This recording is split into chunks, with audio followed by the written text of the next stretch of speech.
Om Sai Ram, Shri Sai Satcharitra, Chapter 31.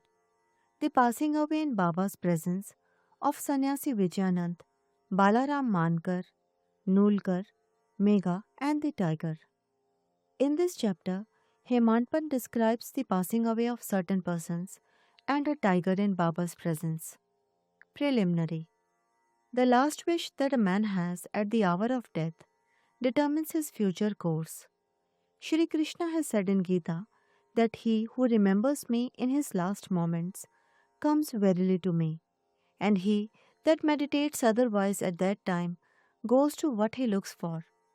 We cannot be certain that we can entertain a particular good thought at our last moment, for more often than not, we are more likely to be frightened and terrified by many causes. Hence, constant practice is necessary for enabling us to fix our mind on any desired good thought at any or the last moment. All saints, therefore, recommended us to always remember God and chant His name always, so that we may not be puzzled when the time for departure comes. The devotees, on their part, surrendered themselves completely to the saints, fully believing that the all knowing saints would guide and help them in their last moments. A few such cases will be noted here. Vijayanand, a Madrasi sannyasi named Vijayanand, started on a pilgrimage to Mansarovar and wrote, hearing Baba's fame, he halted at Shirdi. There he met one Somdevji Swami of Hardwar and inquired of him about the particulars of the Mansarovar trip. The Swami told him that the Sarovar was 500 miles above the Gangotri and described to him the difficulties of the journey, which are plenty of snow and a change of dialect every 50 kos, and the suspicious nature of the people of Bhutan, who give a lot of trouble to the pilgrims on the way. Hearing this, the sannyasi was dejected and cancelled the trip. Then, when he went to Baba and prostrated himself before him, Baba got enraged and said, drive out this useless sannyasi. His company is of no use. The sannyasi did not know Baba's nature. He felt discomforted, but sat there watching things that were going on. It was the morning darbar, and the masjid was overcrowded. Baba was being worshipped in various ways. Some were washing his feet, some taking the tirth holy water from his toe and drinking it heartily, and some touching their eyes with it. Some were applying sandal paste and some scents to his body. And all were doing these things, forgetting the distinction of caste and creed. Though Baba got enraged with him, he was filled with affection for Baba, and he did not like to leave the place. He stayed in Shirdi for 2 days. When he got a letter from Madras stating that his mother was very ill, he felt very dejected and wanted to be by his mother's side, but he could not leave without Baba's permission. So he saw Baba with the letter in hand and asked for his permission to return home. The omniscient Baba, knowing the future, said to him, if you so loved your mother, why did you take sannyas? Fondness or attachment is not part of the sannyasi's life. Go and sit quiet at your lodging. Wait with patience for a few days. In the Vada there are many robbers. Bolt your doors. Be very vigilant. The thieves will carry everything. Wealth and prosperity are transient, and the body is subject to decay and death. Knowing this, do your duty, leaving all attachments to the things of this world and next. He who does this and surrenders himself to the feet of Hari will get free from all troubles and attain bliss. The Lord runs and helps him who remembers and meditates on him with love and affection. Your store of past merits is considerable, so you have come here. Now attend to what I say and realize the end of your life. Being desireless, begin from tomorrow the study of Bhagavad. Do 3 saptas, that is, 3 reading during 3 weeks conscientiously. The Lord will be pleased with you and destroy your sorrows. Your illusions will vanish and you will get peace. Seeing that his end was approaching, Baba prescribed that remedy and made him read Ram Vijaya, which pleases the god of death. Next morning, after bathing and other purifying rites, he commenced to read Bhagavad in a secluded part in the Lendi garden. He completed 2 readings and thereafter felt much exhausted. He returned to the Vada and stayed in his lodging for 2 days. And on the third day, he breathed his last on Fakir Bade Baba's lap. Baba asked the people to preserve the body for a day for a good reason. The police afterwards came and, on making proper enquiries, gave permission for the disposal of the body. It was cremated in a proper place with due rites. In this way, Baba helped the sannyasi and ensured him Sadgati, salvation. Balaram Mankar. There was a householder devotee of Baba by name Balaram Mankar.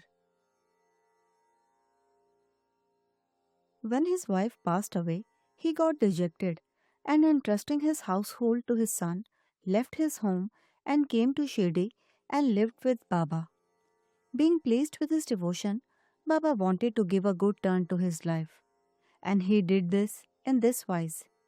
He gave him rupees 12 and asked him to go and live in Machendragarh, district Satara.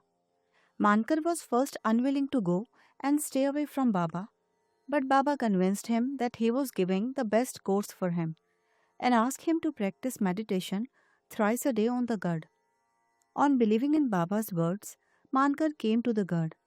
He was much pleased with the lovely sight, pure water, healthy air, and the surroundings of the place, and began to practice assiduously the meditations as recommended by Baba. After some days, he got a revelation. Generally, bhaktas get revelation in their samadhi or trance states. But in Mankar's case, he got it when he came down to his ordinary consciousness from his trance. Baba appeared to him in person. Not only the Mankar saw him, but he also asked him why he was sent there. Baba replied, "In Shirdi, many thoughts and ideas began to rise in your mind, and I sent you here to rest your unsteady mind. You thought that I was in Shirdi with a body composed of 5 elements and 3.5 cubits in length, and not outside of it. Now you see and determine for yourself whether the person you see here is the same you saw at Shirdi. It is for this reason that I sent you here."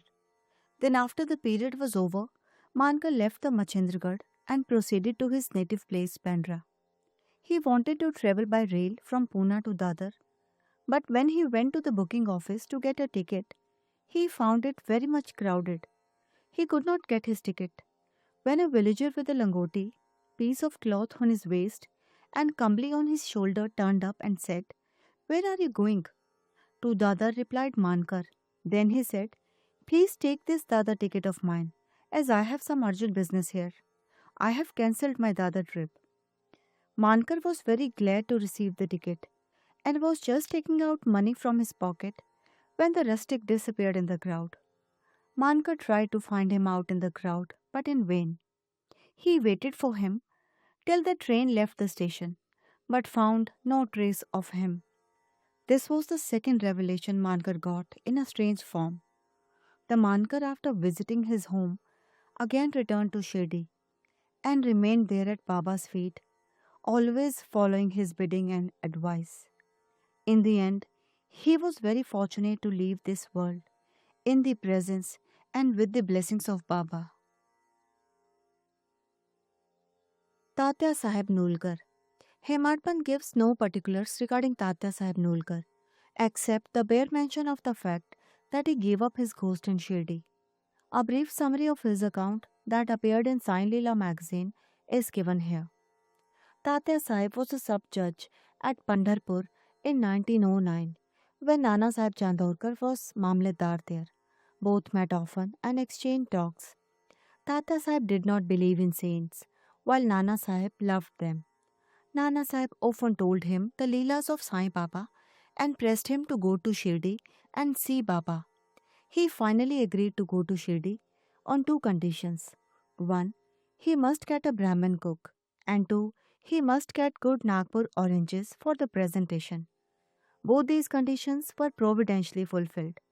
A Brahmin came to Nana Sahib for service, and he was sent to Tatya Sahib, and a fruit parcel containing 100 beautiful oranges was received by Tatya Sahib, the consigner being not known.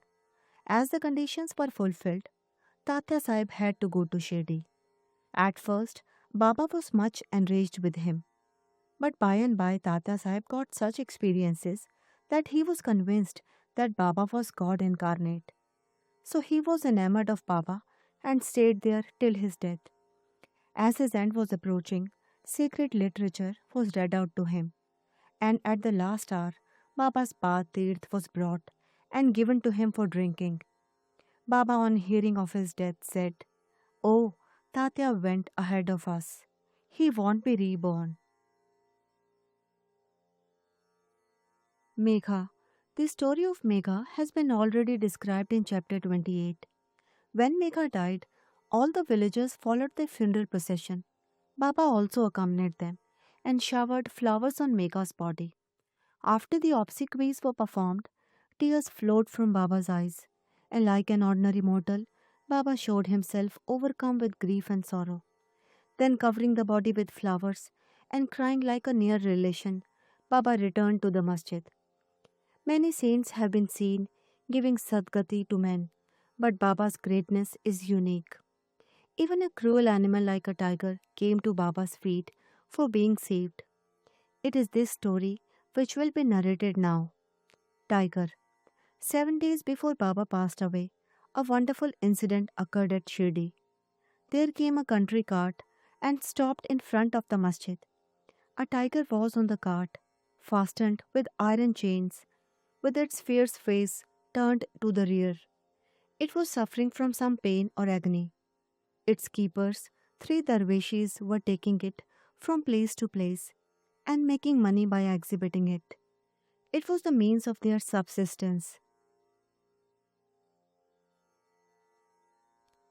They tried all sorts of remedies to cure it from the malady it was suffering from, but all in vain. Then they heard of Baba's fame and came to him with the animal. They got it down the chains in their hands and made it stand at the door. It was naturally fierce, besides disease ridden, so it was restless. The people began to look at it with fear and amazement. The Darveshis went in, told Baba everything about the animal, and with his consent brought it before him.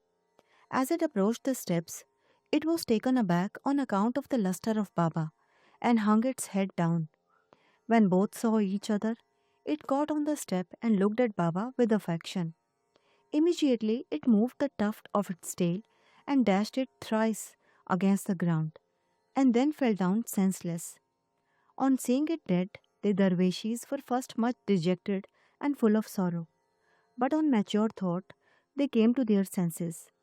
They considered that as the animal was diseased and nearing its end, it was very meritorious on its part that it should meet its death at the feet and in the presence of Baba. It was their debtor, and when the debt was paid off, it was free and met its end at saint's feet. When any creatures bow down their head at saint's feet and meet death, they are saved. And unless they have got a good store of merit on their account, how could they get such a happy end?